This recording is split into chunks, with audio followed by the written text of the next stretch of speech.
Good morning and welcome to Chenal. We are so glad that you are with us today.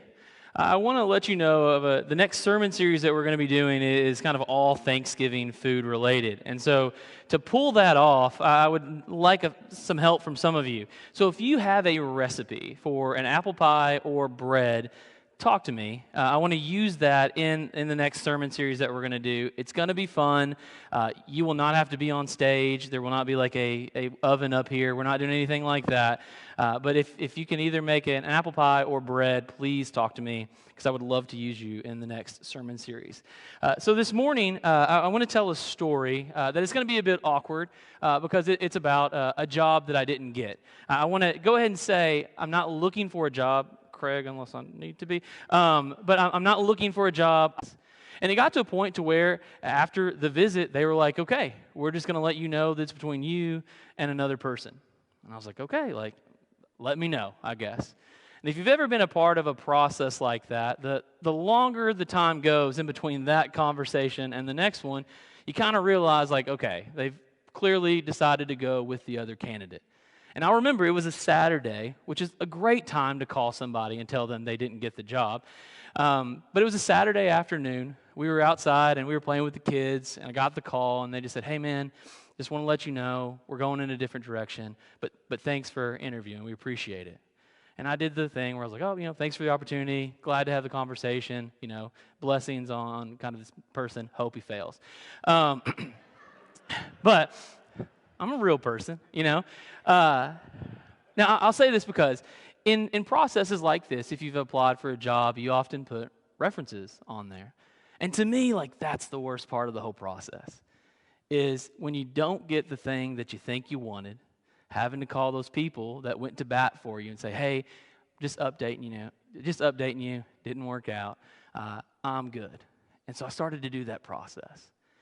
In that process, I started calling my references. I'm like, hey, just letting you know, I don't want to talk about it. I'm fine. Didn't get it. I'm moving on.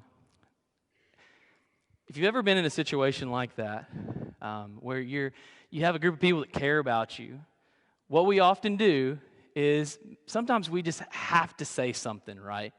Sometimes we just have to insert maybe a Bible verse, maybe a story, a remedy, instead of just being like, hey, I'm sorry. I know you're in pain. I know this stinks, but I'm sorry. And what one of my friends did was they sent me this verse here, Romans chapter 8, verse 28. And we know that in all things, God works for the good of those who love him, who have been called according to his purpose. I'm going to be honest with you, this made me mad. I didn't like this. Just told this person this bad thing happened, this thing that I thought I wanted, didn't work out. And you send me a Bible verse. What bothered me was there's better Bible verses for this, right? Galatians chapter 6, verse 2, to carry one another's burdens. Romans 12:15, that rejoice with those who rejoice, mourn with those who mourn. So I was already bothered by their lack of biblical scholarship. But the fact that they decided to throw this verse at me in this moment, it made it worse.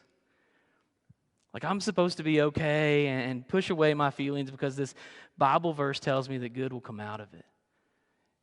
If we're being real, we've all been in seasons like that, where something terrible happens, something doesn't go the way that we want it to, and we're given these verses when we're in pain, and sometimes they fit. Like sometimes we can see a verse like this and say, okay, I can see how God is working through the pain. I can see how God is working through the difficulty. But often what we do is we remove them from their context, like we've talked about over the last several weeks. And instead of applying the full application of what's going on around them. And when we do that, we lessen the value of this passage. And so this morning, I want to spend some time in Romans chapter 8. But to do that, it's important that we kind of do a very quick recap of Romans. And by quick, I mean very quick. Romans is a letter that Paul writes to the church of Rome in a way that he doesn't with a lot of the other letters that he does. Romans is really Paul's summation of the gospel. He's writing to a group of people that he's never met before. And it's kind of like, if you need to know what the Bible is about, if you need to know who God is, what it looks like to follow Jesus, I'm going to give it to you in 16 chapters. That's essentially on the surface what Paul is doing through Romans. And so in Romans 1, he establishes this concept that we are all without excuse. But in chapter 4, he talks about through faith we are made righteous. In Romans chapter 5, we find peace with God. And in Romans 7, that the battle of sin against sin is great. But the hope that we have as followers of Jesus is where Paul begins in Romans chapter 8. Again, that was quick, very fast. My Bible professors are rolling over right now thinking, why did you just do that so fast? So I wanted to get us to Romans chapter 8. Because Romans chapter 8 is about hope. It's about recognizing that the present suffering that we maybe are experiencing doesn't compare to the future glory that God has in store for us. But again, if we just remove these verses out of their original context, we may overlook that. And so Paul begins this section with a powerful reminder that those in the Spirit have been freed. He writes, "Therefore, there is now no condemnation for those who are in Christ Jesus. Because through Christ Jesus, the law of the Spirit who gives life has set you free from the law of sin and death." It's a strong way to start a chapter, especially when we've just talked about that the weight of sin is great. Paul's saying through the Spirit you have been set free. You are made new through Christ, and it's through the Spirit that this has happened. But Paul doesn't stop there. Because he continues in verse 5, that if you live in accordance with the Spirit, that we have our minds set on what the Spirit desires, you are in tune with God. Those who live according to the flesh have their minds set on what the flesh desires. But those who live in accordance with the Spirit have their minds set on what the Spirit desires. Paul is talking about a new way of living, a new way of approaching life. There is so much disunity in the church of Rome that Paul is saying, you've got to all get on the same page. You know that how you are supposed to be in tune with the Spirit? That's how you should be in tune with one another. There should be harmony and unity in this congregation, even though there is not. But again, Romans is written by Paul, but it's written by Paul while he is in prison and he is suffering. And Paul starts alluding to this idea that there may be something beyond freedom. In verse 14, Paul writes, "For those who are led by the Spirit of God are called the children of God. The Spirit you received does not make you slaves so that you live in fear again. Rather, the Spirit you received brought about your adoption to sonship." Paul is alluding to something about that people who are dysfunctional, maybe that they're no longer unified together, they are looking for a relationship, something deeper, something with meaning and something with purpose. And this idea that you have a relationship with God would have been appealing to people who felt disconnected, disjointed. And so Paul says that this Spirit that you received brought about your adoption to sonship. Here we must be reminded of the context.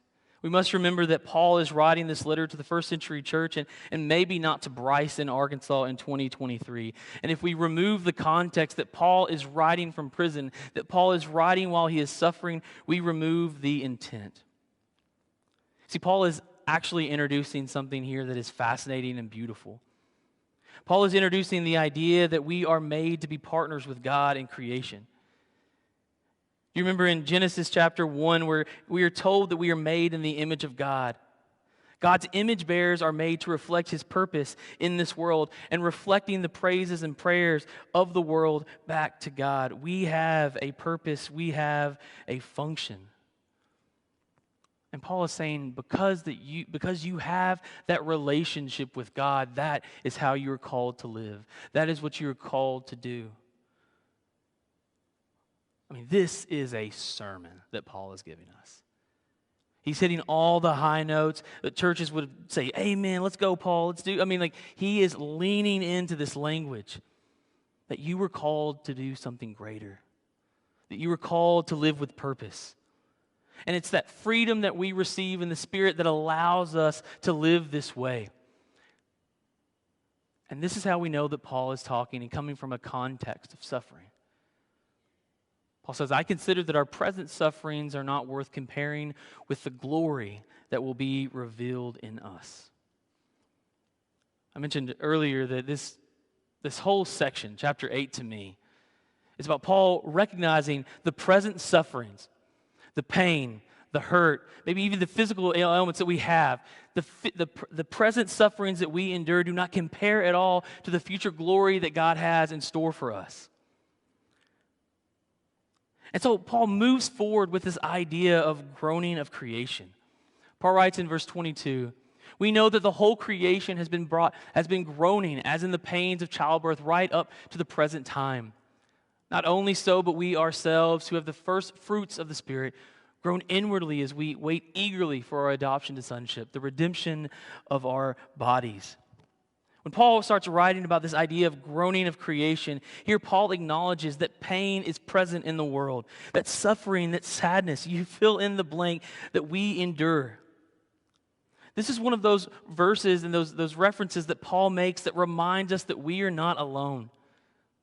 That as we suffer, as we endure pain, that God has not abandoned us in our suffering, that the Spirit hears us and suffers alongside with us. And Paul references this redemption of our bodies, a future blessing or restoration that we have our hope grounded in. And so Paul continues, "For in this hope we are saved, we were saved. But hope that is seen is no hope at all. Who hopes for what they already have?" You're inching towards Christmas. I don't know if you've ever done something where your kids ask for a toy that they already have. That's ridiculous. You would never hope for something that you already own. But Paul says, but if we hope for what we do not yet have, we wait for it patiently. See, you've been made a child of God. Therefore, you live in the promises, in those blessings, and those future hopes as well. But Paul further cements this, that we are not alone, in the ideas that we see here in these next verses in verse 26 and 27. In the same way, the Spirit helps us in our weakness. We do not know what we ought to pray for, but the Spirit Himself intercedes for us through wordless groans. Again, when you're suffering, when you're in pain, you may feel alone and abandoned. But Paul is reminding us that God has not abandoned us, that the Spirit is with us, walking with us through these sufferings, through these pains. And He who searches our hearts knows the mind of the Spirit, because the Spirit intercedes for God's people in accordance with the will of God. And then Paul writes, "And we know that in all things God works for the good of those who love Him, who have been called according to His purpose." Now, before we dive a little bit deeper into that, I want to take you to the 1970s, an appropriate place to go when we're looking at Romans chapter 8. I was not alive in the 1970s, but from my Googling this week, it was a wild time.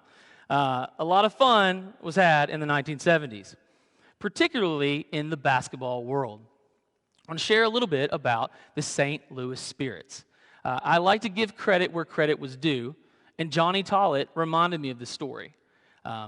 Johnny actually said, "I don't know how long you're going to do this thing that you're doing, but I've got a story for you." I thought, thank you, Johnny. And so Johnny and I had talked just briefly about the St. Louis Spirits. The St. Louis Spirits were an ABA basketball team. I think Rob, just play the clips behind me, because I want to show you while I talk how cool these guys were. 1970s, cool hat, cool jacket. But in the ABA, they were dunking in a way the NBA was not at this point in history. We'll watch just a little bit of these clips. Now, what you're seeing in the background is, again, the St. Louis Spirits, the ABA basketball team from the 1970s. What you're also seeing, if you're looking at the crowd, is not a lot of people at these games. That's an important detail in this story, because around the late 1970s, the ABA began to realize that they weren't making any money. It was actually not great because people were not going to these games. Yeah, we can just switch back to this. So in the late 1970s, the NBA, the National Basketball Association, approaches 4 of the remaining ABA teams and says, "We would like to buy a few of you." This is where we get the Indiana Pacers, the New York Nets. A few of these teams come out from the ABA. But there's also a few teams that just won't go away, particularly the Kentucky Colonels. They were bought out by the NBA for about $3 million. But the remaining teams, one being the St. Louis Spirits, the NBA approached and said, we would like to give you $1 million to stop existing, which is kind of a rough, tough pill to swallow if you think about it. Just stop doing you. Here's $1 million. What's super interesting is that two of the teams did it. They said, fine, we'll take your check and we'll go away forever. But not the St. Louis Spirits, not these guys. This team actually goes away. But these two particular guys, the Silna brothers. The Silna brothers look at the NBA and then say, no, we're not going to go away just with a check. We want something. And that's where they write the words in perpetuity. Now, in the late 1970s, the NBA was not what it is today, where like, if you turn on your television, you're going to see an ad for, the Lakers versus the Nuggets. Like, you're not going to see, you wouldn't have seen that in the late 1970s. But the Silna brothers believed that eventually you would. And so what the Silna brothers said is, we don't want your check. We would like a small portion of the television rights in perpetuity. Now again, the NBA could not see, here's the spiritual connection, the future glory that would come out of television rights. But the Silna brothers did. They thought, they saw Magic Johnson, Larry Bird, and they thought, man, this is going to be on TV, and it's going to really make a lot of money.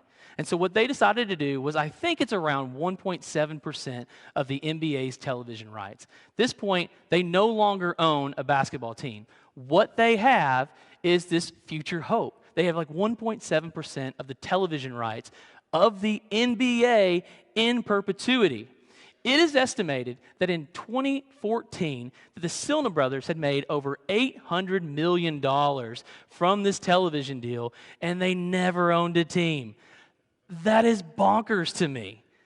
$800 million didn't own a single team. And that was with the buyout that they did because the NBA became so sick of giving these two guys money for not even owning a team.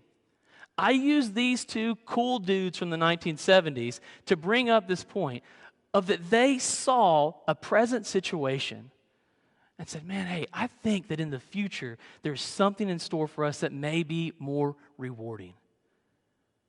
There will be a future glory in their context with money, with these television rights. If we just hold on. Yeah, they're shutting down our league. Yeah, they're telling us not to exist. But if we just stay the course and we do what we believe in, we believe that the television rights are worth something, that there will be a greater glory in store for us later on.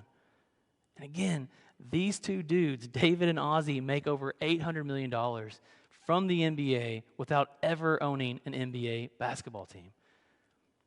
And so Paul, and here's the connection. In Romans chapter 8, Paul writes, and we know that in all things God works for the good of those who love him, who have been called according to his purpose. We've talked a lot about this idea of sonship, about being in connection and in harmony with the Spirit, but also recognizing that God has called us to be a part of his family. God has called us to be a part of something bigger than what we realize or maybe can understand in this world. And so Paul is giving a little bit of that language here in this verse. But Paul is also referencing this point of that you may be enduring a difficult season right now. Things may not be good. You may be suffering in your family. You may be suffering at work. Maybe there's something physically that's going on with you. But what Paul is saying is that God will take that bad thing and he will give you a future glory. Life is not easy. That's never been a promise from God, but God has promised to be with us, to heal us, and to restore us. Romans chapter 8, verse 28 is about being reminded of the future blessings that are promised today as we suffer. And the ultimate goal, what that good is making us like Jesus. Throw away what we understand as good and view it in how God intends it to be viewed. That our definition of good in this context should literally be understood as that we are being made in the image and likeness of Jesus. And in this way, all things that happen in our life have a purpose as Christians to be more like Jesus. And so when Paul concludes this section here in verse 29 and 30, for those God foreknew, he also predestined to be conformed to the image of his Son, that he might be the firstborn among many brothers and sisters. And those he predestined, he also called. Those he called, he also justified. Those he justified, he also glorified. Paul concludes a powerful chapter by bringing to mind, you're not alone. You may endure pain and suffering in this world, but there is a future glory that God has already prepared for you because you are a part of God's family. Let's stand and sing together.